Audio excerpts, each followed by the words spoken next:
நேத்துக்கு அவர் வெளியில போறாரு அந்த இடத்துல நீங்க ஒரு கைண்ட் ஆஃப் ஹேட்ரட் நீங்க காட்டுனீங்க.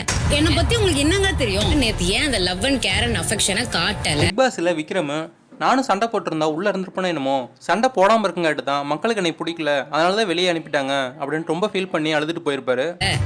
எனக்கு 10 வாரம் தெரியும். நீங்க அடிக்கும் போது நான் அவனை தூக்கி விட்டுருக்கேன்.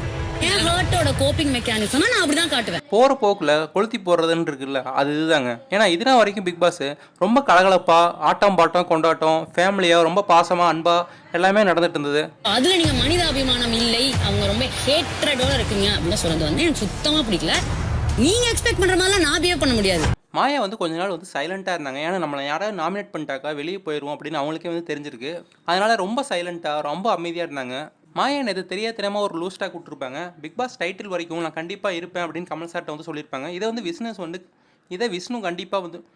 விஷ்ணு வந்து நோட் பண்ணிட்டாப்னு நினைக்கிறேன். விஷ்ணுக்கு வந்து யார் வந்து ஹைலைட்டாக தெரியுறாங்களோ, யாருக்கு வந்து கைத்தட்டல் அதிகமாக வருதோ அவங்க கூட சண்டை போட்டாக்கா நம்ம வந்து வெளியே தெரியும் அப்படின்னு ஒரு பிளான் இருக்குது.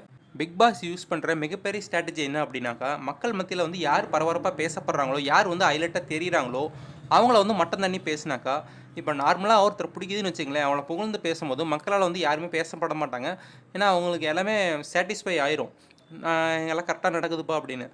ஆனால் அவங்கள மட்டம் தட்டி ஒரு எதிர்பார்க்கும் போது மக்கள் மத்தியில் பரபரப்பாக பேசப்படுறாங்க இல்லையா, அதுதான் அவங்களுக்கு வந்து கண்டென்ட்டாக தேவைப்படுது. யார் வந்து ஃபேமஸாக ஒரு ஹைலைட்டாக இருக்காங்களோ அவங்கள வந்து டவுன் பண்ணி பேசும்போது மக்கள் வந்து கொந்தளிச்சு ஒரு ஆர்வமாக பார்ப்பாங்கல்ல, அதுதான் வந்து அவங்களுக்கு கண்டென்ட்டாக தேவைப்படுது. நிக்சன் வந்து எந்த பக்கமுமே சாயாமல் ஒரு டபுள் கேம் ஆடுற மாதிரி தான் தோணுது. ஏன்னா வந்து அவருக்கு டபுள் கேம் அப்படிங்கிறது நல்லாவே தெரியுது. டேரெக்டாக நாமினேட் பண்ணும்போதும் மறைமுகமாக கன்செஷன் ரூமில் வந்து நாமினேட் பண்ணும்போதும் ஒரு மாதிரி நடந்துக்கிறாங்க அப்படிங்கிறது தெரியுது. போஸ்ட் நாமினேஷன் அப்போ ஒரு சீனும் ஓப்பன் நாமினேஷன் அப்போ ஒரு சீனும் நடக்குது. விக்ரம் வந்து மாயாவுக்கு வந்து சப்போர்ட் பண்ணுங்க, மாயாவுக்கு சப்போர்ட் பண்ணுங்காட்டி தான் நாமினேட் பண்ணாமல் இருந்தாங்க அப்படின்னு தெளிவாக தெரிஞ்சு வச்சிருக்காரு. நிக்சனும் அதை தான் ஃபாலோ பண்ணுறாரு. மாயாவுக்கு சப்போர்ட் பண்ணாக்கா நாமினேட் லிஸ்ட்டில் வந்து நம்ம வரமாட்டோம் அப்படின்னு. தினேஷ் என்ன தப்பாவே பேசிக்கிட்டு இருக்காரு கண்டினியூஸா. அதுக்கு வாண்டடா என் பேரை எழுதுறீங்க. நான் அவங்க போற சென்டென்ஸ் ஒரு மாதிரி நம்மளை ட்ரிகர் பண்ற மாதிரி. நம்ம ஒருத்தவங்க கூட சண்டை போட்டாக்கா ரொம்ப நாள் கழிச்சு, ஒரு 10-15 நாள் கழிச்சு அந்த ஃபீலிங் வந்து எமோஷனலாக போனதுக்கப்புறம் சரிடா மச்சான் சாரிடா அப்படின்னு நம்ம சொல்லுவோம். ஆனால் அங்கே அப்படி பண்ண முடியாது பிக் பாஸ் வீட்டுக்குள்ளே. அடுத்த நாள் காலையில் நம்ம எந்திரிச்சோன்னே அவங்க மூஞ்சில் முழிச்சு தான் ஆகணும். ஆனால் இவங்க வந்து சாதாரணமாக பேசிக்கிறாங்க இல்லையா, அதுதான் வந்து எனக்கு டவுட்டாக இருக்குது. ஒருவேளை வந்து ஒரு கேமுக்காக எல்லாருமே ஒரு சம்பளம் வாங்கிட்டு நடிக்கிறாங்களோ அப்படிங்கிற மாதிரி தான் தோணுது. சண்டை போட்டால் தான் வெளியே தெரியும் அப்படின்ட்டு வாண்டடாக வந்து சண்டை போடுறாங்க. அடுத்த நாள் வந்து சிரித்து கலகலப்பாக பேசிக்கிறாங்க. இதுலேருந்தே தெரியுது நடிக்கிறாங்க அப்படின்னு. கேவலமா நாமினேஷன் ரீசன் சொல்றீங்க. நீங்க வெக்கமே இல்லைன்னு சொல்லி நான் உன்னை பத்தி பேசவே இல்லையா? நீ நக்கலா பேசுனீங்க. நீ கண்டத பேசுவனா எடுக்கணுமா?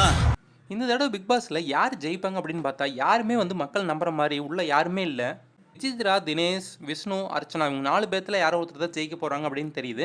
முக்கியமாக அர்ச்சனா வந்து ஜெயிக்க மாட்டாங்க. ஏன்னா எதிர்பார்க்கும் போது தான் மக்கள் மத்தியில் பரபரப்பாக பேசப்படும்.